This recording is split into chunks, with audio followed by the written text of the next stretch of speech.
समय पहले ही बताया, और मैं जब बता रहे थे तो मैं सेवा में था, तो भी जस्ट मैं 15-20 मिनट पहले ही भाग-भाग के आया हूँ क्लास देना है करके। तो थोड़ा-सा चर्चा करेंगे, फिर मुझे वापस से प्रोग्राम में जाना है अभी। अभी मतलब आधे घंटे बाद वापस प्रोग्राम में जाना है, ठीक है? तो हम लोग प्रभु जी ने मुझे बताया कि भगवत गीता के दूसरे अध्याय से चर्चा करेंगे। और 14वां नंबर श्लोक बता रहे थे। तो हम कुछ 3-4 श्लोक आज जितना भगवान की कृपा से ज्ञान है उसमें से थोड़ा सा प्रयास करेंगे समझने के लिए। तो पहले मंगलाचरण कर लेते हैं। मम ज्ञानतिमिरान्धस्य ज्ञानाञ्जनशलाखया चक्षुरुन्मिलितं येन तस्मै श्रीगुरुवे नमः। श्रीचैतन्यमनोभीष्टं स्थापितं येन भूतले स्वयं रूपकदा मह्यं ददाति स्वपदान्तिकं। नमो ॐ विष्णुपादाय कृष्णपृष्ठाय भूतले श्रीमते भक्तिवेदान्तस्वामिनिति नामिने। नमस्ते सारस्वती देवे गौरवाणी प्रचारिणे निर्विशेष शून्यवादी पाश्चात्य देशतारिणे। हे कृष्ण करुणा सिंधु दीनबंधु जगतपते गोपेश गोपिका कांत श्री राधा कांत नमोस्तुते। तप्त कांचन गौरांगी श्री राधे वृंदावनेश्वरी वृषभानुस्तुते देवी प्रणमामि हरिप्रिये। वाञ्छाकल्पतरुभ्यश्च कृपा सिन्धुभ्यैव च पतितानां पावनेभ्यो वैष्णवेभ्यो नमो नमः।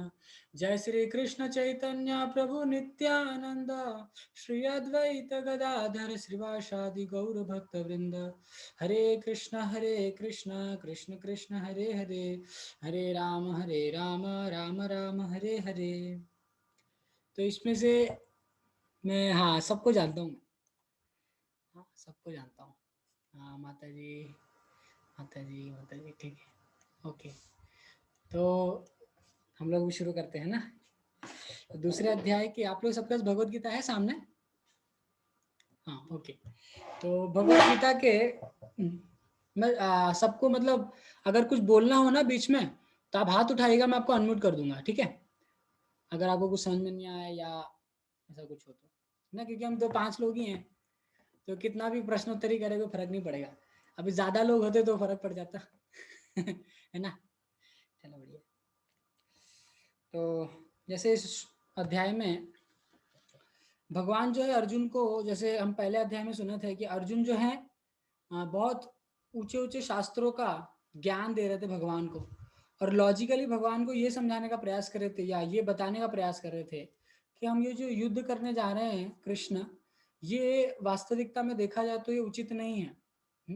और कई सारे शास्त्रों का कोट देते हैं, जो कहते हैं कि अगर मैं केवल राजपाट के लालच में अगर मैं अपने सगे संबंधियों की हत्या कर दूं, सगे संबंधियों के साथ साथ ये सैनिक गण है इन सब की हत्या कर दूं, तो फिर अलग अलग प्रकार के गलत रिजल्ट्स आएंगे।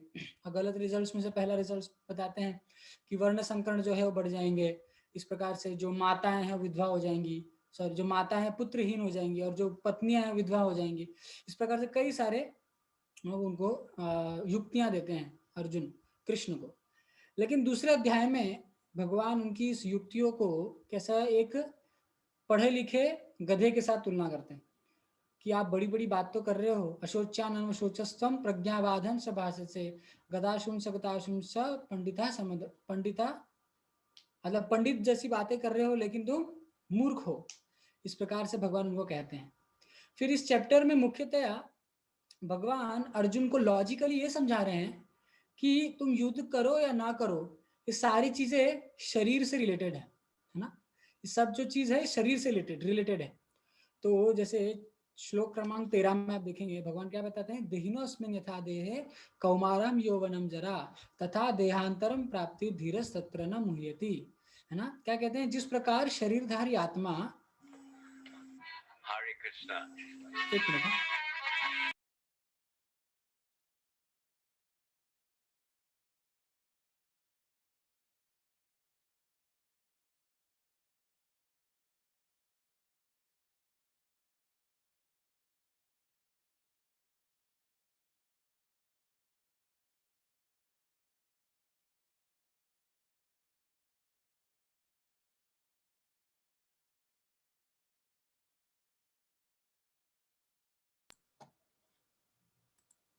सॉरी, क्लास डिस्टर्ब हो गया है ना।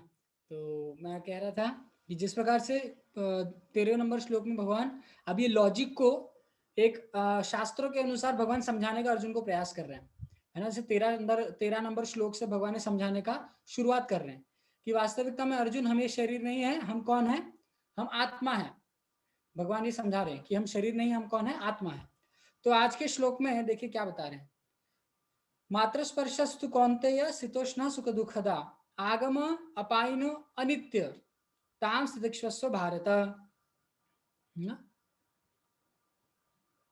क्या कहते हैं, मात्र स्पर्शस्तु कौन्तेय, हे कुंती पुत्र, सुख तथा दुख का क्षणिक उदय तथा कालक्रम में उनका अंतर्धान होना सर्दी तथा गर्मी की ऋतुओं के आने के समान है।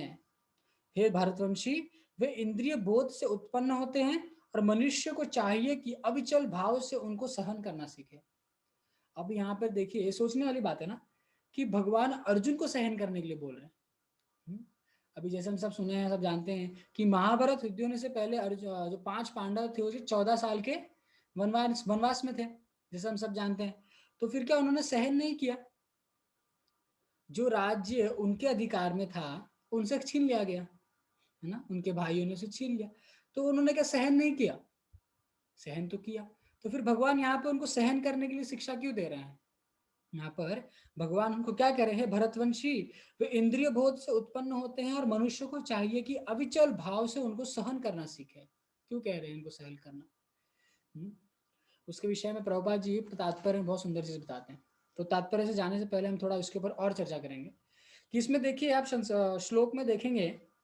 हाँ, तो इसमें 3 या 4 प्रकार के परिस्थितियों में हमें सहन करना चाहिए, या 4 प्रकार की परिस्थितियां हमेशा सेम रहेंगी, उनके विषय में भगवान बता रहे हैं। क्या बता रहे हैं? मात्र स्पर्शस्तु कौन्तेय शीतोष्ण सुख दुखदा अगाम आगम अपाइनो अनित्य। ये 3 चीज बता रहे, अगाम, आगम, अपाइन, अनित्य। अगाम यानी आना, अपाइन यानी जाना, अनित्य यानी क्षणिक। यानी इस संसार में जो भी हम सुख भोग रहे हैं, दुख भोग रहे हैं, वो हमेशा आएंगे और जाएंगे। और एग्जाम्पल किस चीज का दे रहे हैं? जिस प्रकार से सर्दी का मौसम आता है, उसके बाद गर्मी का मौसम आता है ना। सर्दी में बहुत ठंड लगती है, बहुत तकलीफ होती है, हम सोचते हैं कि कब गर्मी का मौसम आएगा। फिर गर्मी का मौसम आ जाता है, फिर शुरुआत शुरुआत में थोड़ा रिलीफ मिलता है, हाँ। फिर जैसे अप्रैल का महीना आता है, फिर थोड़ा डीप गर्मी आने लगती है, तो बड़ी परेशानी होती है। तो जिस प्रकार से ठंडी बीत गई, उस प्रकार से गर्मी भी बीत जाएगी, है ना। उसी प्रकार से भगवान क्या ये इस चीज का उदाहरण दे रहे हैं, सर्दी और गर्मी का, और उदाहरण देके ये समझा रहे हैं कि जिस प्रकार से सर्दी गर्मी को हम सहन करते हैं ना अर्जुन, उसी प्रकार से इस जीवन में सुख दुख का जो आने का जो चलन है हमारे जीवन में, सुख और दुख, इसको भी सहन करना सीखो। और कह रहे हैं कि सहन करना ये आसान है। क्यों आसान है? क्योंकि ये नित्य नहीं है ना, ये नित्य नहीं है। हरे कृष्णा। हाँ।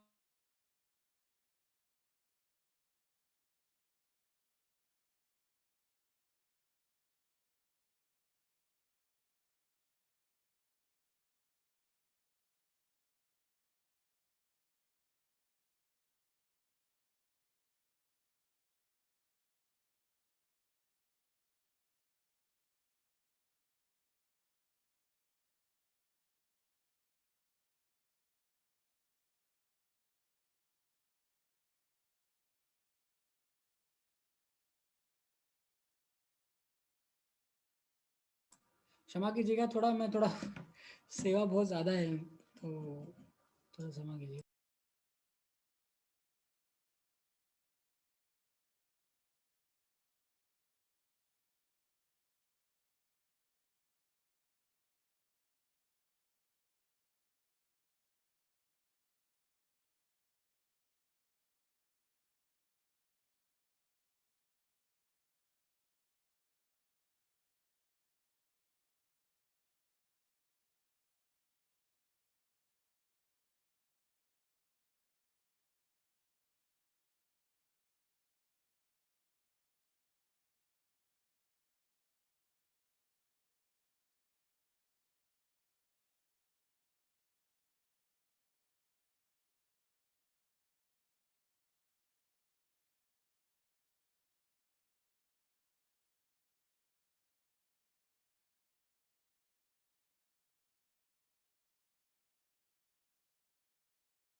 वो दिल्ली से कुछ भक्त आए हैं तो उनको थोड़ा मैनेज करने के चक्कर में मैं थोड़ा लेट हो रहा हूँ, है ना।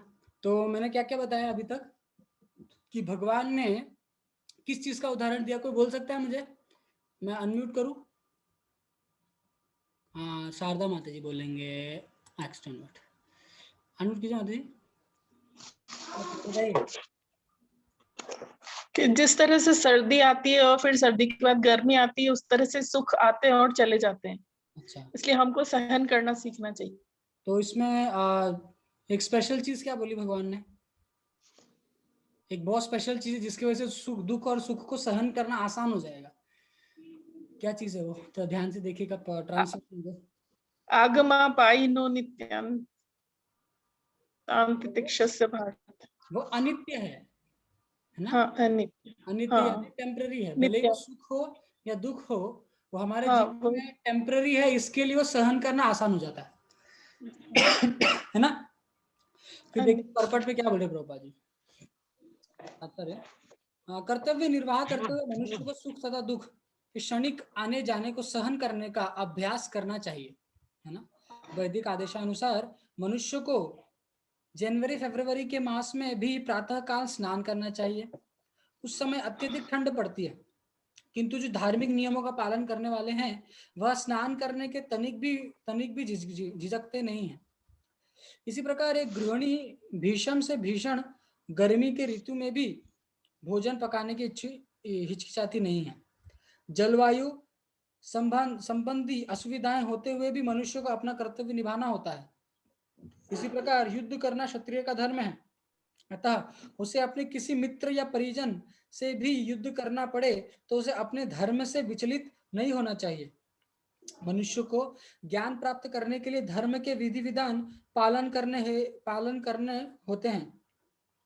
मनुष्य को ज्ञान प्राप्त करने के लिए धर्म के विधि विधान पालन करने होते हैं, क्योंकि ज्ञान तथा भक्ति से ही मनुष्य अपने आप को माया के बंधन से छुड़ा सकता है। अब जैसे प्रभुपाद जी का आप पहले चैप्टर को पढ़ेंगे तो पहले चैप्टर में प्रभुपाद जी कहते हैं कि अर्जुन जो थे वो माया में गिर गए हैं, इस प्रकार का रोल निभा रहे थे।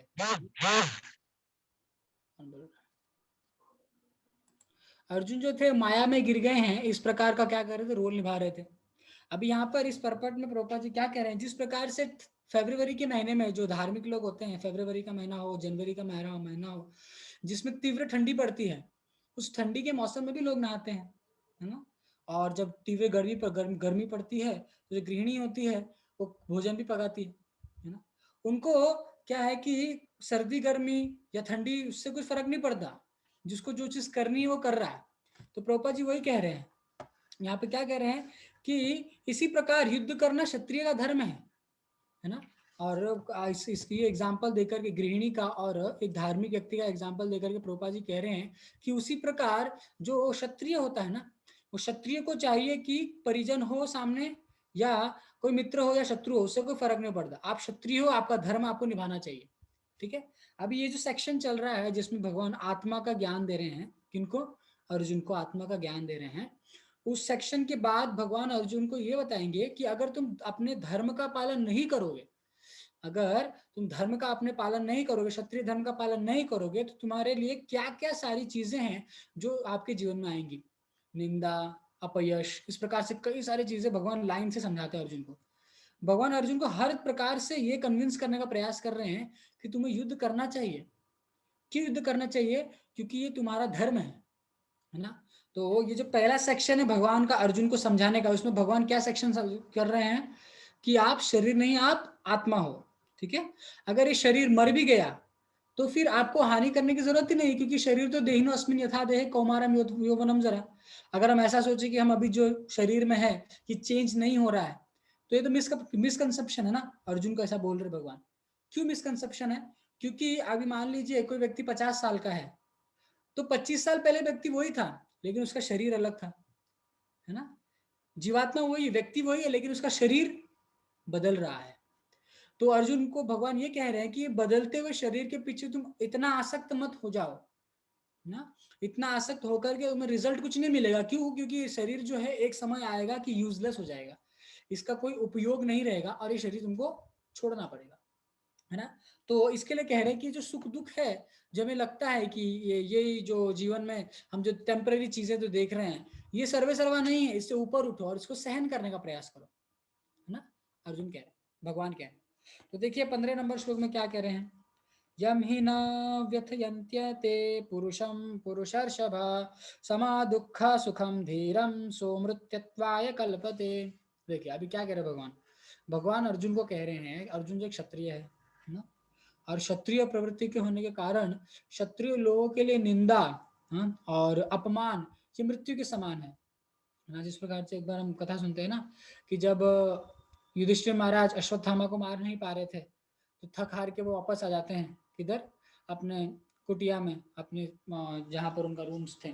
जब वहां वापस आ जाते हैं तो अर्जुन पूछते हैं कि हे युधिष्ठिर, क्या आपने अश्वत्थामा को मार दिया। तो फिर युधिष्ठिर है अर्जुन से पूछते हैं कि अर्जुन, क्या तुमने अश्वत्थामा को मार दिया। तो अर्जुन कहते हैं नहीं, मैंने तो नहीं मार पाया। तो फिर युधिष्ठिर महाराज को बड़ा क्रोध आता है और कहते हैं कि तुम्हारे गांडीव पे क्या है, धिक्कार है, तुम ये हो तुम वो हो, इस प्रकार से बहुत अपमान करते हैं इनका, अर्जुन का। अर्जुन को सहन नहीं होता है, और अर्जुन को सहन नहीं होता है, और वो कहते हैं कि मैंने प्रतिज्ञा ली है कि जो मेरे गांडीव की निंदा करेगा, भले वो मेरा भाई भी क्यों ना हो, मैं उसको मार दूंगा। लेकिन वो सोच रही थी कि तो युधिष्ठिर महाराज कर रहे हैं अभी, युधिष्ठिर महाराज ज्येष्ठ भ्राता है, तो मैं इनको कैसे मार सकता हूँ, इस प्रकार से सोच रहे थे। तो फिर बाद में कृष्ण जो थे उनको क्या उपाय देते हैं कि आप इनकी निंदा करो, अपमान करो। तो बाद में अर्जुन क्या करते हैं, उनकी अपमान करते हैं। अपमान करने के बाद उनको मृत्यु समान जैसा कष्ट मिलता है, किनको, युधिष्ठिर महाराज को। लेकिन इस श्लोक में देखिए, इस श्लोक में भगवान अर्जुन को क्या कह रहे हैं कि एक व्यक्ति जो मुक्ति की अभिलाषा रखता है उसको क्या होना चाहिए, सुख और दुख दोनों दोनों में क्या होना चाहिए, समा, है ना। सोनों में समा होना चाहिए। इसके सबसे बड़ा उदाहरण पता है कौन है, हमारे आचार्य जगत गुरु श्रील प्रभुपाद जी, सबसे बड़ा उदाहरण। कैसे, अभी देखिए प्रभुपाद जी के जीवन में देखिए आप, उनके जीवन में आप देखिए कि जब भी वो भक्तिमय कार्यकलाप को करने के लिए आगे बढ़ते थे, तब भी उनके जीवन में कुछ ना कुछ विकट परिस्थिति आ जाती थी, है ना।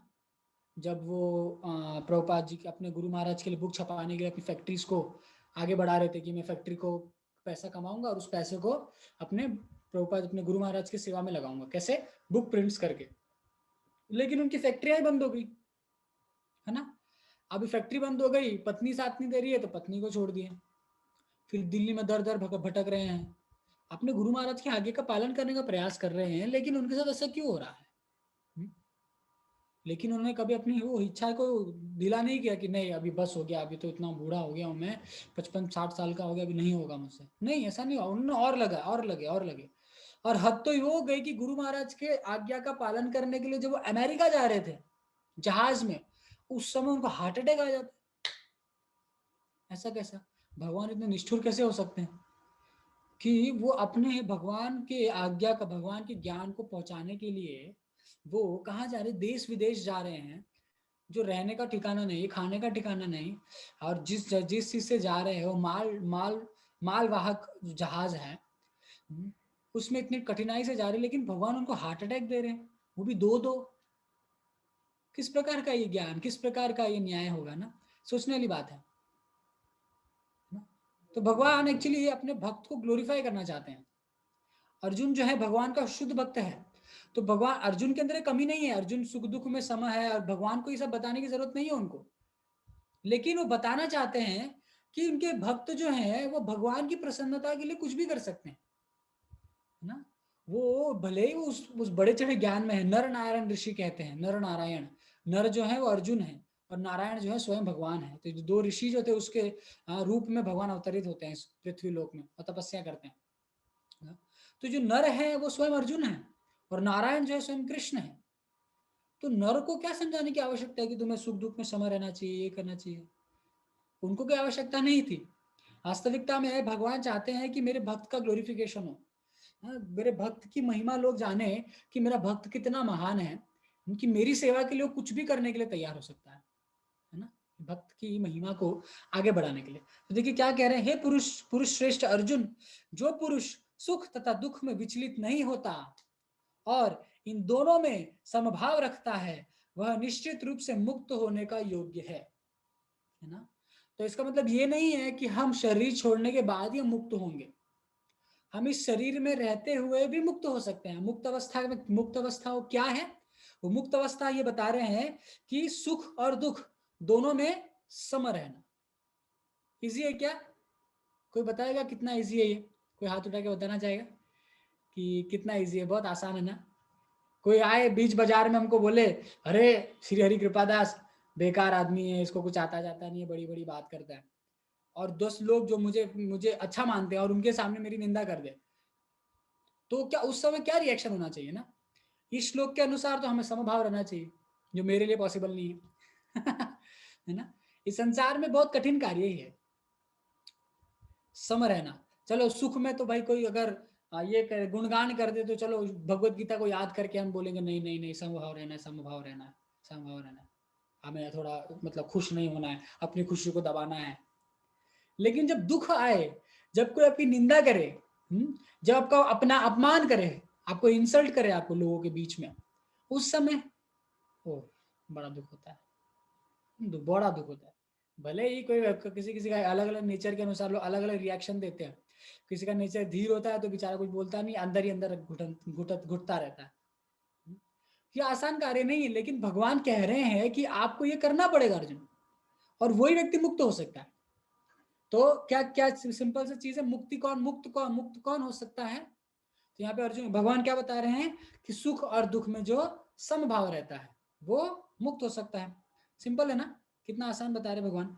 अभी तात्पर्य देखिए, जो व्यक्ति आत्म साक्षात्कार की उच्च अवस्था प्राप्त करने के लिए दृढ़ प्रतिज्ञ है और सुख तथा दुख के प्रहारों को समभाव से सहता रहता है, वह निश्चय ही मुक्ति के योग्य है ना। कितना सुंदर चीज बता रहे हैं कि जो आत्म साक्षात्कार करने के लिए, ये समझने का प्रयास करने के लिए जो दृढ़ संकल्प से दौड़ रहा है कि नहीं मैं शरीर नहीं, मैं आत्मा हूं। आत्मा का पोषण क्या है? आत्मा का पोषण है श्रवण कीर्तन, ये आत्मा का पोषण है। इस चीज के लिए जो भाग रहा है, भगवान की ओर भाग रहा है, उसके लिए क्या चाहिए? एक क्वालिफिकेशन क्या बता रहे हैं, उसको अपने जीवन में क्या साधना करना है? सुख और दुख में क्या समभाव रहना है ना।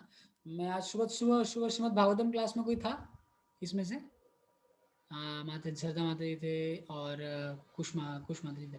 तो जो लोग नहीं थे उनके लिए मैं कोट पढ़ता हूँ एक्चुअली। भक्ति सिद्धांत महाराज ने ये बहुत सुंदर कोट एक्चुअली बोले थे। भक्ति सिद्धांत महाराज इंग्लिश में है, मैं आपको पढ़ के सुनाता हूँ।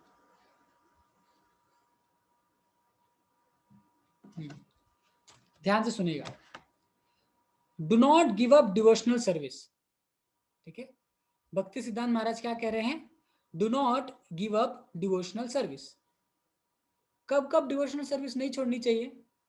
अभी तो जब सब कुछ हमारे हिसाब से चलता है तो चलो ठीक है, हमको वृंदावन यात्रा जाने का मन कर रहा था, भगवान ने कुछ ऐसा प्लान किया कि हम वृंदावन यात्रा चले गए। हमारा पूरी यात्रा जाने का मन था, हम पूरी यात्रा चले गए। इस प्रकार से जब हमारे हिसाब से सब कुछ चल रहा है तब तो ठीक है। अभी आगे क्या कह रहे हैं? Even if there are innumerable dangers. कब कब कब हमें भक्ति करती रहनी चाहिए? जब हमारे जीवन में बहुत बड़े बड़े खतरे आ जाएं, तभी भक्ति करनी चाहिए। ठीक है, और दूसरा क्या बता रहे हैं? काउंटलेस इंसल्ट्स, अनगिनत निंदाएं मिले। कोई लोग हमें बहुत निंदा करें, अरे श्री हरि कृपादास ऐसा है, अरे श्री हरि कृपादास ऐसा है, वो ऐसा है, वो ऐसा है। इस परिस्थिति में भी, इस परिस्थिति को भी सहन करते हुए क्या करना है? Do not give up devotional service. फिर आगे क्या बता रहे हैं? एंडलेस हैरेसमेंट, और अनगिनत कोई आपको टॉर्चर करे, इरिटेट करे, उस समय भी आप क्या करो? भक्ति मत छोड़ो। और इसके एक एक जो भक्ति सिद्धांत महाराज बता रहे हैं, उसके एक एक उदाहरण भागवत में भरे हुए हैं। एक्चुअली भगवान अपने भक्तों को इसी चीज के लिए यूज करते हैं, और इसी प्रोसेस से होकर के आत्म साक्षात्कार की ओर जाते हैं, है ना। जिस प्रकार से कोई आर्मी में जाए, आर्मी वाले कितना कड़ा ट्रेनिंग होता है उनका, भले बहुत शॉर्ट पीरियड के लिए होता है, 9 महीने का ट्रेनिंग होता है, लेकिन इस 9 महीने के अंदर व्यक्ति को पत्थर बना देते हैं लोग। उन लोगों के अंदर से इमोशनल एटीट्यूड को निकाल देते हैं। अरे इमोशनल एटीट्यूड को निकालेंगे तभी तो दुश्मन को गोली मार पाएगा, तभी तो दुश्मन का गला काट पाएगा, है ना। तभी तो जब उसको दुश्मन पकड़ के उसको गोली मारेंगे तो इमोशनल ब्लैकमेल नहीं होगा, इमोशनली वीक नहीं होगा। तो 9 महीने के अंदर उसको इस प्रकार से पत्थर बना दिया जाता है। पत्थर बना दिया जाता है। क्यों पत्थर बना दिया जाता है? क्योंकि उसको आगे आगे लड़ना है। इसी प्रकार से भगवान क्या करते हैं, भक्त के हृदय को इस भौतिक कल्मशों को झेलने के लिए एक पत्थर जैसा बना देते हैं कि भक्त ये भौतिक संसार के क्लेशों से फर्क नहीं पड़ेगा।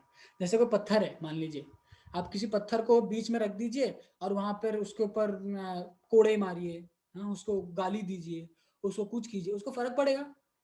पत्थर पत्थर वैसे ही पड़ा रहेगा। वैसे भक्त होते हैं। भक्त भले पत्थर नहीं होते हैं, लेकिन मैं तुलना इसलिए कर रहा हूँ क्योंकि भक्त उस प्रकार के दृढ़ हो जाते हैं, उस प्रकार के डिटरमाइंड हो जाते हैं कि उनको सुख और दुख से मतलब नहीं रहता है। कोई व्यक्ति आके कुछ प्रेज, मतलब कोई व्यक्ति आके कुछ गुणगान कर दे, अरे प्रभु जी आप कितने अच्छे हो, प्रभु जी आपका स्वभाव कितना अच्छा है, आप ये हो, आप ये हो। उस समय भी उस, हाँ ठीक है। कोई आगे बोले, अरे प्रभु जी आप कैसे हो, आपको ये काम नहीं आता, कोई ये काम नहीं आता, वैसे हो, आप ऐसे हो। उस समय भी ठीक है, कोई बात नहीं, भगवान की इच्छा है। इस प्रकार से व्यक्ति जब सोच के आगे बढ़ता है तो भगवान उसको सुरक्षा देते हैं कि नहीं, ये भक्त जो है ये प्रयास कर रहा है मेरी तरफ आने का, तो मैं क्यों उसको सुरक्षा ना दूं। तो भगवान एक सुरक्षा देते हैं, हम एक प्रोटेक्ट करते हैं, हम हर परिस्थिति में भगवान प्रोटेक्ट करते हैं कि नहीं, ये डिवोटी जो है ये सीरियस है, ये सिंसियर है, ये मेरे पास आना चाहता है, मेरी भक्ति को सिंसियरली करना चाहता है, तो मैं उसको क्यों नहीं हेल्प करूं। तो भगवान ऐसा एनवायरमेंट बनाएंगे हमको हेल्प करने के लिए, है ना। तो देखिए भागवत में ऐसे कई उदाहरण हैं, मैं आपको एक एक उदाहरण बताता हूँ इस चीज के लिए।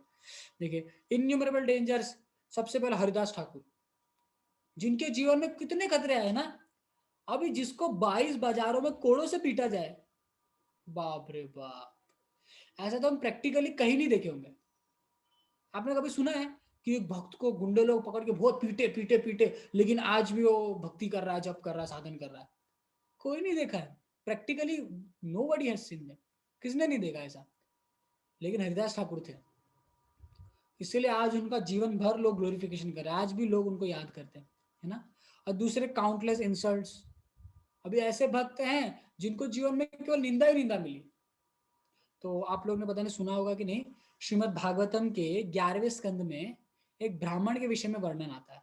ब्राह्मण जिसका नाम था अवंती ब्राह्मण, ठीक है।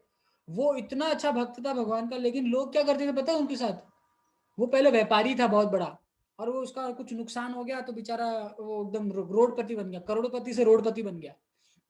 जब रोडपति बन गया तो लोग क्या करते थे, उसको आके मारते थे और उसको गाली देते थे, और हद कर देते थे उसको, तो हाथ पैर बांध करके उसके ऊपर पेशाब कर देते थे बेचारा। लेकिन उसने कभी उसको फर्क ही नहीं पड़ा उसको, वो अपना भगवान के भजन में मस्त था। आप लोग पढ़ सकते हैं, अगर समय भागवतम होगा घर में तो 11वां स्कंद निकालिएगा, 11 स्कंद में अवंती ब्राह्मण करके एक आएगा, उसको पढ़, बहुत सुंदर प्रसंग है, आपको बहुत कुछ सीखने मिलेगा उसमें। श्रीमद् भागवतम में शिक्षाएं भर भर के हैं। भगवान ने किसी भक्त को अगर जो चाहता है कि भक्ति में आगे बढ़े, तो उसके लिए श्रीमद् भागवतम में कई शिक्षाएं हैं। हाँ, भगवत गीता में कई शिक्षाएं हैं। जिस प्रकार से जब कोई समझाए भगवत गीता तो कितना आसानी से समझ में आ जाता है ना। हाँ, भगवान इस श्लोक में ये समझाना चाहते हैं, भगवान इस श्लोक में ये समझाना चाहते हैं। उसी प्रकार श्रील प्रभुपाद जी ने श्रीमद् भागवतम में ही समझाए हैं, वास्तविकता में ही समझाए हैं। आप ध्यान से पढ़ेंगे, रोज एक श्लोक पढ़िए, बस रोज एक श्लोक पढ़िए, और उस श्लोक में जो प्रभुपाद जी तात्पर्य दे रहे हैं उसको थोड़ा ध्यान से, हाँ, रिसर्च कीजिए, एनालिटिकली समझिए कि प्रभुपाद जी से क्यों बोल रहे हैं, इसके पीछे रहस्य क्या है। थोड़ा सा दिमाग को पुश कीजिए, थोड़ा सा, ज्यादा समय नहीं है, चलो गृह गृहस्थी में है, ऐसा समय नहीं है, तो एक श्लोक पढ़ी रोज, है ना। पर ऐसा नहीं कि सोने से पहले पढ़े, और सोने से पहले पढ़े तो गया, फिर तो सब ऊपर से जाएगा यूं। ऐसा नहीं, जब हमारा दिमाग फ्रेश हो, हम किसी चीज को ग्रास्प करने का दिमाग में कुछ काम है, तो फिर हम थोड़ा सा एक श्लोक पढ़ के उसको थोड़ा सा हृदयंगम करने का प्रयास करें, ठीक है। तो अवंती ब्राह्मण के विषय में हम सुनते हैं। फिर कौन था, एंडलेस हैरेसमेंट, ऐसा व्यक्ति जिसको मतलब अनगिनत रूप से टॉर्चर किया गया, प्रहलाद महाराज, है ना। केवल 5 साल के बच्चे थे वो तो, लेकिन उनका पिता हाथी के पैर के नीचे कुचला दिया है, पहाड़ के ऊपर से फेंक दिया, अपनी माँ के हाथों से जहर खिलवा दिया, कई प्रकार से टॉर्चर किया, लेकिन प्रहलाद महाराज ने कभी चू भी नहीं की। जाके ऐसा भी नहीं कहा, पिताजी आप तो मेरे पिता हो के मेरे से ऐसे क्यों कर रहे हो, मैं स्वतंत्र जीव हूँ, मेरी इच्छा में भगवान की भक्ति करूँ, तुम्हारी भक्ति करूँ, उससे क्या मतलब है, ऐसा करके कुछ बोला ही नहीं, है ना।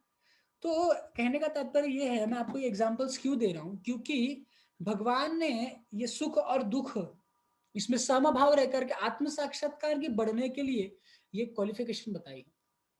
और वास्तविकता में जो भगवत गीता है ये एक थियोरिटिकल नॉलेज है ना, और प्रैक्टिकल जो है सारा वो कहाँ पर है, श्रीमद् भागवतम में है, श्री चैतन्य चरितामृत में है।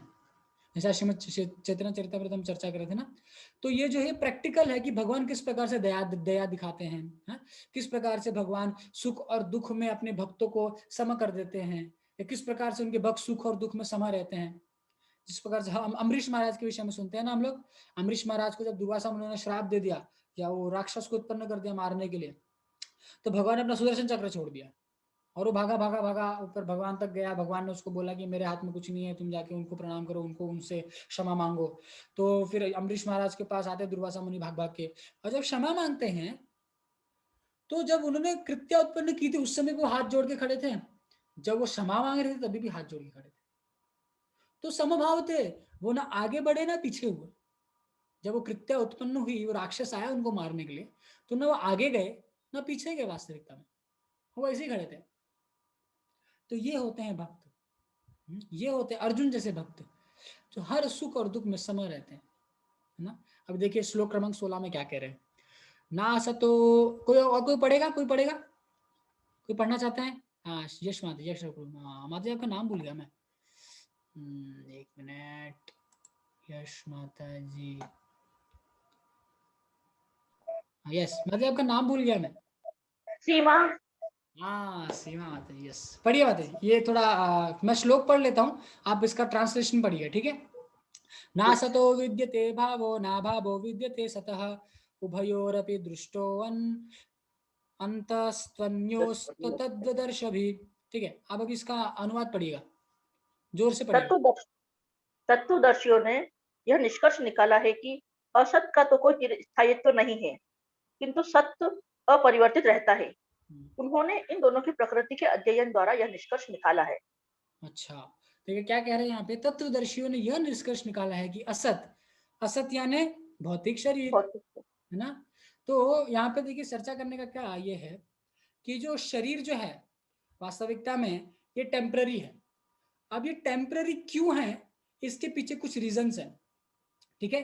अभी उसको साइड में रख करके हम इसको एक ऐसे चीज को चर्चा करेंगे जो टेम्पररी नहीं है, जो परमानेंट है। वो कौन है? आत्मा। आत्मा क्या है? परमानेंट है। अब इस परमानेंट आत्मा में 3 क्वालिटीज होती है, क्या क्या? सत, चित और आनंद। हम सब जानते हैं, सुना होगा ना, सच्चिद आनंद। आत्मा की ये क्वालिटीज है ना। आत्मा के अंदर ये 3 क्वालिटीज है, क्या क्या? सत, चित और आनंद।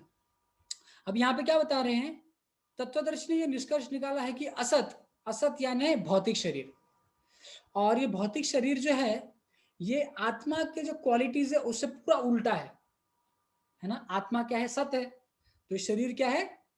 असत है। आत्मा चित है ना, आत्मा में ज्ञान है, ये अज्ञान से भरा हुआ है ना। सत चित आनंद, और ये शरीर आत्मा जो आनंद से भरी हुई है, लेकिन इस शरीर में निरानंद है, इसमें कोई आनंद नहीं है। इसमें जन्म है, इसमें मृत्यु है, इसमें बुढ़ापा है, इसमें बीमारियां हैं। तो इस प्रकार से जो दुख है इस शरीर में है, लेकिन हम जो आत्मा है उसके अंदर ये सारी चीजें नहीं है ना। तो भगवान ये बता रहे हैं, क्या बता रहे हैं, तत्वदर्शियों ने यह निष्कर्ष निकाला है कि भौतिक शरीर का तो कोई चिर स्थायित्व ही नहीं है, किंतु सत यानी आत्मा अपरिवर्तित रहता है ना। क्या क्या अपरिवर्तित रहता है? आत्मा।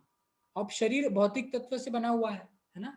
क्या क्या? भूमि, रपो, नल, वायु, खम, मनो और बुद्धि रेवच, है ना। क्या? पृथ्वी, जल, अग्नि, वायु और आकाश, है ना। इन चीज से शरीर बना हुआ है। अब ये चीज जब हम शरीर मर जाते हैं, कोई व्यक्ति मर जाता है, वो शरीर छोड़ देता है, तो कोई इसको जला देता है, कोई उसको चील को खिला देता है, कोई जमीन में गाड़ देता है। तो अल्टीमेटली उसका रिजल्ट क्या होता है कि वो अपने अपने तत्वों में जाके मिल जाता है ना। वो नष्ट हो जाता है, उसका कोई स्थायित्व, परमानेंट एग्जिस्टेंस नहीं है शरीर का। तो इसके लिए भगवान उसको एक, भगवान है ना अर्जुन को एक लॉजिक दे रहे हैं। अभी लॉजिकल डिस्कशन अर्जुन के साथ भगवान का शुरू हो रहा है ना। अभी क्या कह रहे हैं भगवान कि देखो अर्जुन, थोड़ा लॉजिकली सोचो। सबसे पहली बात तो ये भौतिक शरीर है जो क्या है? अस्थाई है। और ऐसा मैं नहीं कह रहा हूं अर्जुन, ऐसा कौन कह रहा है? देखिए स्टार्टिंग वर्ड क्या लिखा हुआ है, तत्वदर्शी यानी जो आचार्य गण है हमारे, जो ऋषि मुनि है, वो ऐसा कह रहे हैं अर्जुन कि जो शरीर जो है ना ये असत है, ये क्या है, ये भौतिक है, ये टेम्पररी है, ये परमानेंट नहीं है। लेकिन जो सत वस्तु है, सत क्या है, आत्मा, वो क्या है, अपरिवर्तित है। अपरिवर्तित यानी वो कभी चेंज नहीं होता। और इसका उदाहरण कहाँ दे रहे भगवान, आगे देंगे भगवान उदाहरण, और सुंदर सुंदर उदाहरण देंगे भगवान। तो आगे क्या कह रहे, उन्होंने इन दोनों की प्रकृति के अध्ययन द्वारा यह निष्कर्ष निकाला है। तो जो तत्वदर्शी लोग हैं, जो ज्ञानी लोग, जो ऋषि मुनि हैं, इन्होंने एनालिसिस किया और यानी रिसर्च की कि इस भौतिक शरीर और आत्मा में, हाँ, इस भौतिक शरीर में और आत्मा में अंतर क्या है। और जब उसको निष्कर्ष निकालने का रिजल्ट क्या मिला कि जो भौतिक शरीर है वो क्या है, अस्थाई है, और जो आत्मा है वो परमानेंट है ना। तो ये शरीर जो रिजल्ट निकाला, और ये भगवान अर्जुन को लॉजिकली समझाने का प्रयास कर रहे हैं। ठीक है, परपट कौन पढ़ेगा, कोई पढ़ना चाहेगा, शारदा माता जी पढ़ेंगे। ओके, पढ़िए पढ़िए, एक मिनट ना, आपको अनम्यूट कर देता हूँ। यस, पढ़िए माता जी। परिवर्तनशील शरीर का कोई स्थायित्व नहीं है। आधुनिक चिकित्सा विज्ञान ने यह स्वीकार किया है कि विभिन्न कोशिकाओं की क्रिया प्रतिक्रिया द्वारा शरीर प्रतिक्षण बदलता रहता है। इस तरह शरीर में वृद्धि तथा वृद्धावस्था आती रहती है, किंतु शरीर तथा मन में निरंतर परिवर्तन होने पर भी आत्मा स्थायी रहता है। यही पदार्थ तथा आत्मा का अंतर है। स्वभावतः शरीर नित्य परिवर्तनशील है और आत्मा शाश्वत है। ठीक है, देखिए क्या तत्वदर्शियों ने कह रहे हैं ना, यहाँ पे क्या कह रहे हैं प्रभुपाद जी, एग्जाम्पल दे रहे हैं कि ऐसा शास्त्र में नहीं कहा जा रहा है, ये साइंटिस्ट लोग भी मानते हैं कि रोज जो है शरीर के अंदर जो सेल्स हैं, लाखों करोड़ों सेल्स मर जाते हैं और लाखों करोड़ों सेल्स नए जन्म लेते हैं, है ना। तो ये जो प्रभुपाद जी इसको क्या कह रहे हैं और एकदम एलेबरेटली समझा रहे हैं कि भगवान तो चलो तत्वदर्शी की बात मान रहे हैं, कोई व्यक्ति को होता है हम तत्वदर्शी को क्यों माने भाई, हमने तत्वदर्शी को देखा ही नहीं। कोई से कह सकता है कि हमने तत्वदर्शी को देखा नहीं तो हम उनकी बात क्यों माने। तो प्रभुपाद जी कह रहे भाई तत्वदर्शी को नहीं देखा तो साइंटिस्ट लोग को तो देखा है, साइंटिस्ट लोग को तो मानता है। वो लोग तो कहते हैं कि भाई शरीर का जो रोज लाखों करोड़ों सेल चेंज हो जाते हैं, लाखों करोड़ों सेल नए जन्म लेते हैं, और एक जब शरीर छोटा रहता है कभी कभी जवान बनता है, कभी व्यक्ति बूढ़ा भी हो जाता है और उसको बीमारियां झेलनी पड़ती है ना। तो प्रभुपाद जी कितना सुंदर उदाहरण दे रहे हैं ना, कैसे साइंटिस्ट लोग का, है ना। तो थोड़ा आप याद कीजिएगा, लास्ट में अपन थोड़ा इसके ऊपर और थोड़ा डिस्कशन करेंगे अपन सब, है ना, 5 मिनट करेंगे। ठीक है, तो चलिए दूसरे श्लोक में जाते हैं। अविनाशी तु तद्विद्धि येन सर्वमिदं ततं विनाशम अव्यस्यास्य न कश्चित् तुमर्हति। क्या कह रहे हैं, जो सारे शरीर में व्याप्त है उसे ही तुम अविनाशी समझो। सॉरी, उस उस अव्यय आत्मा को नष्ट करने में कोई भी समर्थ नहीं है ना। अभी भगवान एक और चीज बता रहे हैं, क्या बता रहे हैं कि अर्जुन एक चीज और समझो, ये जो मैं तुम्हें जो सत चीज जो मैंने आपको बताई ना, सत यानी आत्मा, ये कभी मरती नहीं अर्जुन, पता है आपको, ये कभी नहीं मरती। और ये जो शरीर है ये मर जाता है, ये खत्म हो जाता है। लेकिन यहाँ पे क्या लिख रहा है, जो सारे शरीर में व्याप्त है उसे ही तुम अविनाशी समझो। यानी असत और सत, क्या क्या, असत और सत। असत वस्तु जो है ये क्या है, विनाशशील है, यानी ये टेम्पररी है। लेकिन जो सत वस्तु है क्या, आत्मा, आत्मा क्या है, परमानेंट है। इसके लिए क्या कह रहे हैं भगवान कि जो शरीर है ना, सॉरी जो आत्मा है ना, इसको तुम अविनाशी समझो। ठीक है, और कहते हैं उस अव्यय आत्मा को नष्ट करने में कोई समर्थ नहीं है। हाँ, कोई भी व्यक्ति के अंदर ये ताकत नहीं है कि कोई आत्मा को मार सके, है ना। अभी तो ठीक है, हम भौतिक शरीर के अंदर है तो हमें ऐसा लगता है कि हाँ जैसे शरीर खुद मर जाता है तो आत्मा ही मर जाती होगी। लेकिन इसका उदाहरण मैं देता हूँ आपको, बड़ा मजेदार उदाहरण है। एक बार नारद मुनि जो थे, नारद मुनि का शरीर दिव्य है। कैसे दिव्य है कि क्या होता है ना, जब इस संसार को छोड़ के, इस शरीर को छोड़ के जीवात्मा जब भौतिक संसार को छोड़ के उच्च लोकों में जाता है, वैकुंठ आदि लोकों में, तो जो आत्मा होती है वो एक शरीर बन जाती है ना। वो आत्मा एक शरीर में परिणत हो जाती है और वास्तविकता में स्वरूप हमारा वही रहता है। ठीक है, अभी वो जाकर के ऊपर उधर कार्य करता है। ठीक है, अभी इन श्लोकों के अनुसार आत्मा क्या है, वो कभी मर नहीं सकती है ना। आत्मा कभी मर नहीं सकती, हम उसको जला नहीं सकते, सुखा नहीं सकते, कुछ नहीं कर सकते। तो एक बार नारद जी क्या हुए, उनका शरीर भी ऐसे दिव्य है।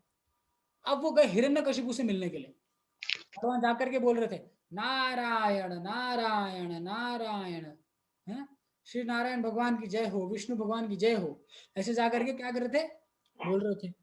अब हिरण्यकशिपु का माथा फिर रहा था, ना यार तू मेरे राज्य में आकर के, मेरे दरबार में आकर के मेरे दुश्मन की वाहवाही कर रहा है। तुमने क्या किया, तलवार निकाला और गर्दन में से घुमाया, ऐसा उसका गर्दन काटने के लिए घुमाया। दूसरी तरह वाला फेवरेट है। और जब उन्होंने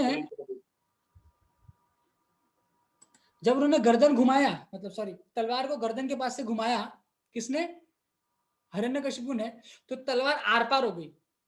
आर पार समझते हैं ना, वो गला कटे बिना हवा में चले गया तलवार।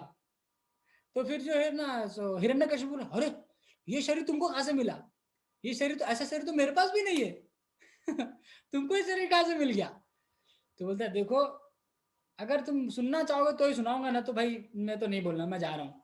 नहीं नहीं नहीं नारद मुनि, बैठो बैठो, बताओ बताओ ये शरीर कहाँ से मिला तुमको, हमको भी ऐसा शरीर चाहिए यार, हम नहीं मरना चाहते लेकिन मर रहे हैं बार बार, ये शरीर थोड़ा बताइए। हम जो तलवार उसने घुमाया हिरण्यकशिपु ने, तो तलवार हवा में चल गया, गला घुमाया तो गले पे से घुमाया तलवार तो हवा से निकल गया। तो नारद मुनि बोले जो तुम्हारा दुश्मन है ना हरि, उसी ने मुझे शरीर दिया है, मैं नहीं मानता, मेरे को नहीं चाहिए शरीर, जाओ तुम यहाँ से। तो कहने का तात्पर्य यह है कि जो आत्मा है ना वो अविनाशकारी है, उसको फर्क नहीं पड़ता है ना। तो देखिए इसको और अच्छे से एक्सप्लेन करने के लिए भगवान और आगे श्लोक में बता रहे हैं, अंतवंत इमे देहा नित्य सोक्तः शरीरिणः अनाशिनो अप्रमेयस्य तस्माद्युस्सस्व भारत। कह रहे अविनाशी अप्रमेय और शाश्वत जीव के भौतिक शरीर का अंत अवश्यम भावी है, अतः है भरतवंशी युद्ध करो। कह रहे अविनाशी अप्रेम तथा शाश्वत जीव के भौतिक शरीर का अंत निश्चित है, अतः है भरतवंशी तुम युद्ध करो। वो कह रहे हैं भगवान यहाँ पे क्या कह रहे हैं, देखो अर्जुन, अगर तुम ये सोच लोगे कि चलो आज चलो भौतिक शरीर तो टेम्पररी है, समझ गया, आत्मा नित्य है, ठीक है भगवान मैं समझ गया, अभी क्या करना है। तो भगवान कह रहे हैं कि अगर ये तुम समझ गए ना, वैसे भी अर्जुन शरीर ना कभी तो खत्म होने वाला है। देखो अगर तुम नहीं मारोगे ये, तो कोई व्यक्ति बूढ़ा होके मरेगा, है ना। अगर तुम ये सोच रहे हो कि मेरे गुरु द्रोणाचार्य जो है मैं उनको नहीं मार सकता क्योंकि मेरे गुरु हैं, तो फिर वो बूढ़ा होके मरेगा यार, वो बुढ़ा होके मर जाएगा, लेकिन मरेगा। इसके लिए अगर वो बुढ़ा होके मरेगा तो अभी मार दो ना। बोले अरे अभी मार दूंगा तो अपराध लगेगा, पाप लगेगा। अरे कैसे पाप लगेगा यार, तुम क्षत्रिय हो, क्षत्रियो को अपना कर्तव्य कर रहे हैं, कोई पाप नहीं लगेगा। तो भगवान उनको लॉजिकली समझा रहे हैं, आप समझ रहे हैं ना कैसा लॉजिक दे रहे हैं भगवान, आप लोगों को समझ में आ रहा है कि देखो कैसे। अभी मैं पीछे लेके चलते हैं, देखिए अच्छे से समझने का प्रयास करते हैं। भले मैं आपको 3-4 श्लोक ही लूंगा, अभी ज्यादा श्लोक नहीं लूंगा। तो उन श्लोकों में भी हम क्या समझ रहे हैं, लॉजिकली क्या समझेंगे, उसको थोड़ा सा रिवाइंड करते हैं। देखो भगवान ने क्या कहा सबसे पहला, कि तुम सुख और दुख में सम रहो, है ना। श्लोक क्रमांक 15 में क्या कहा, हे पुरुष श्रेष्ठ, जो पुरुष सुख और दुख में विचलित नहीं होता वो मुक्ति के योग्य है ना। मुक्ति के योग्य कौन है, जो सुख दुख में समभाव रहता है। उसके अगले श्लोक में भगवान क्या कहते हैं कि पता है अर्जुन, जो तत्वदर्शी जो ऋषि मुनि लोग है ना, उन्होंने ये निष्कर्ष निकाला है कि जो भौतिक शरीर है ना ये टेम्पररी है अर्जुन, और जो सत्य चीज है, जो आत्मा है, वो हमेशा नित्य रहती है, वो कभी मरती नहीं है अर्जुन, है ना। ये अभी 16वें नंबर श्लोक में भगवान बताते हैं। फिर देखिए 17वें नंबर श्लोक में क्या बता रहे हैं कि जो सारे शरीर में व्याप्त है उसी को तुम अविनाशी समझो। अभी शरीर में क्या व्याप्त है, आत्मा। अभी आत्मा शरीर में है, उसका प्रमाण क्या है, चेतना, ठीक है। अभी कोई हमको चिमटी काटे तो हम चिल्लाएंगे आ चिमटी क्यों काट रहे हो, ऐसा बोलेंगे ना। अभी कोई डेड बॉडी है, अब उसको चिमटी काटो, कुछ बोलेगा वो जी पड़ा रहेगा, कुछ नहीं बोलेगा। तो शरीर में चेतना है, इसका प्रमाण है कि उसके अंदर आत्मा है ना। फिर अभी भगवान वही समझा रहे हैं कि जो जो शरीर में व्याप्त का जो चेतना देख रहे हो ना, वो आत्मा, उसको तुम अविनाशी समझो, वो मरती नहीं है ना। ये कौन से श्लोक में बता रहे हैं, 17वें नंबर 17th नंबर श्लोक में। अब देखिए लॉजिकली और समझाते हुए भगवान आगे बढ़ रहे हैं। अभी आगे बढ़ते, भगवान ने कौन से श्लोक में बताया? 18 नंबर श्लोक में बताया, अविनाशी, अप्रमेय तथा शाश्वत जीव के भौतिक शरीर का अंत निश्चित है, अतः हे भरतवंशी तुम युद्ध करो। हर एक चैप्टर में भगवान अर्जुन को युद्ध करने के लिए कन्विंस कर रहे हैं। कहीं लॉजिकली है? कहीं मतलब इज्जत की बात आ जाती है, तो कहीं इज्जत बिगड़ जाएगी इसलिए भगवान कन्विंस कर रहे हैं, कहीं लॉजिकली से कन्विंस कर रहे हैं, कि शास्त्रों के अनुसार कन्विंस कर रहे हैं। फिर आगे जाकर के बोलेंगे मैं भगवान हूँ, इसलिए तुम्हें मेरी बात माननी पड़ेगी। फिर भगवान को कौन कहता है? अर्जुन। हाँ, नष्ट मोह स्मृति लब्ध्वा, मेरा मोह जो नष्ट हो गया है, अब मुझे स्मृति हो गई है, अभी मैं आपकी बात मानूंगा, है ना? तो ऐसा कह रहे थे ना अर्जुन आगे जाके। तभी देखिए 18 यहाँ तक समझ में आया ना कि किस प्रकार से भगवान लॉजिकली समझा रहे हैं, थोड़ा थोड़ा 10% 20%, क्योंकि मैं इतना अच्छा समझाता नहीं हूँ 10% 20%, ठीक है। तो अभी 20वां नंबर श्लोक देखिए, नहीं 19वां नंबर श्लोक, यएनं वेति हंतारम यशैश्चनं मन्यते हतम उभौ तौ नाविजानीतो नायम हन्ति न हन्यते। जो इस जीवात्मा को मारने वाला समझता है तथा जो इसे मरा हुआ समझता है, वे दोनों ही अज्ञानी हैं, क्योंकि आत्मा ना तो मरता है और ना मारा जाता है। समझ में आ गया? सिंपल सा है ना। और जो आत्मा ना मरती है ना कोई जीत मतलब मरती है, सॉरी, आत्मा ना मरती है ना मारी जा सकती है ना। कोई व्यक्ति सोच ले कि नहीं मैं आत्मा को मारूंगा, जिस प्रकार से हिरण्यकशिपु ने सोचा कि नारद मुनि को मार दूंगा, लेकिन वो मार नहीं पाए, क्योंकि नारद मुनि का शरीर से भौतिक शरीर नहीं है ना। देखिए आगे श्लोक में क्या कह रहे हैं, न जायते म्रियते वा कदाचिन नायं भूत्वा भविता वा न भूयः अजो नित्य शाश्वतोऽयं पुराणो न हन्यते हन्यमाने शरीरे। कोई इसका ट्रांसलेशन पढ़ेगा? हाँ, रसिका लेते माता जी पढ़ेंगे। यस, पढ़िए माता जी, अनम्यूट कर लीजिए, आपकी स्क्रीन में आया होगा। यस माता, पढ़िए। के लिए किसी भी काल में न तो जन्म है न मृत्यु, वह न भी जन्मा है और न जन्म लेता है और जन्म लेगा। हाँ, वह अजन्मा है, नित्य शाश्वत पुरातन है, शरीर के मारे जाने पर वह मारा नहीं जाता। हाँ, तो यहाँ पे किसके विषय में कह रहे हैं? आत्मा के। हाँ, आत्मा के विषय में। तो यहाँ पे समझ में आ रहा है ना कि भगवान कुछ कुछ श्लोकों में आत्मा के विषय में समझा रहे हैं, है ना। कितना सिंपल है।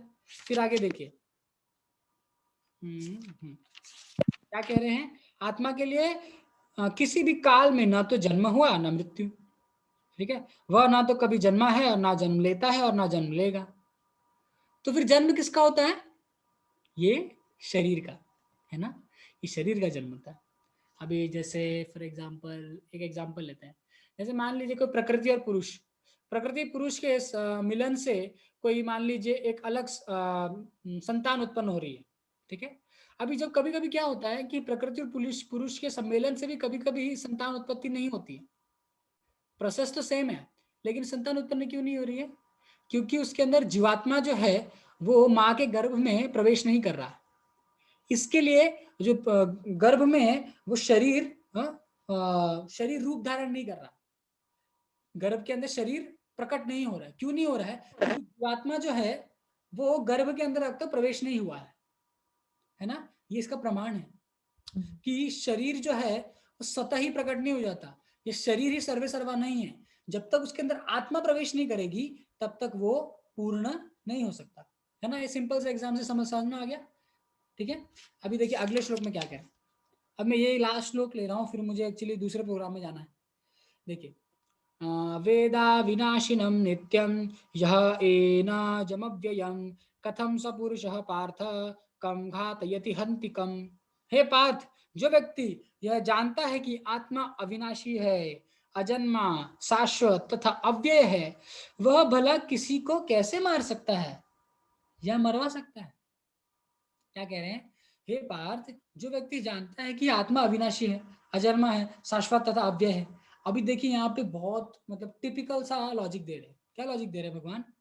कि अर्जुन थोड़ा सोचो, जैसे मैंने तुमको बताया ना पहले कि आत्मा जो है अविनाशी है, उसको कोई मार नहीं सकता, उसका न जन्म होता है ना मृत्यु होती है।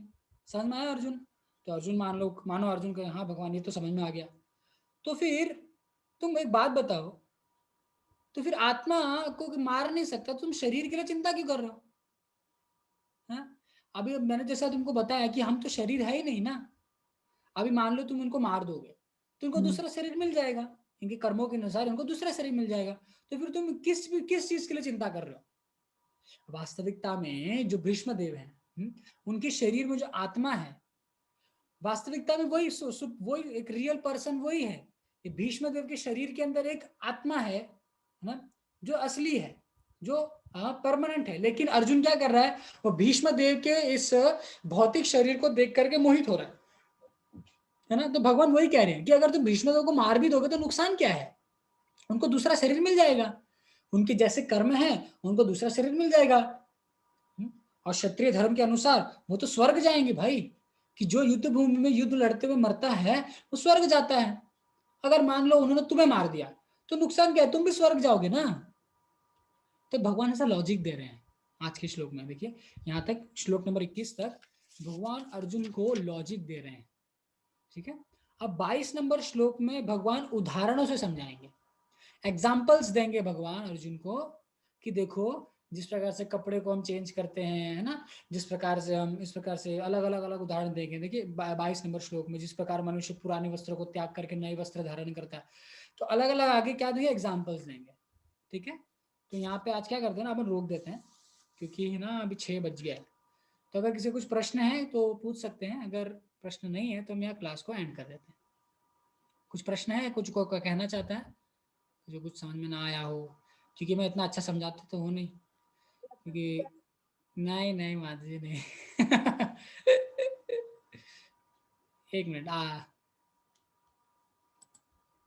बोलिए माता जी।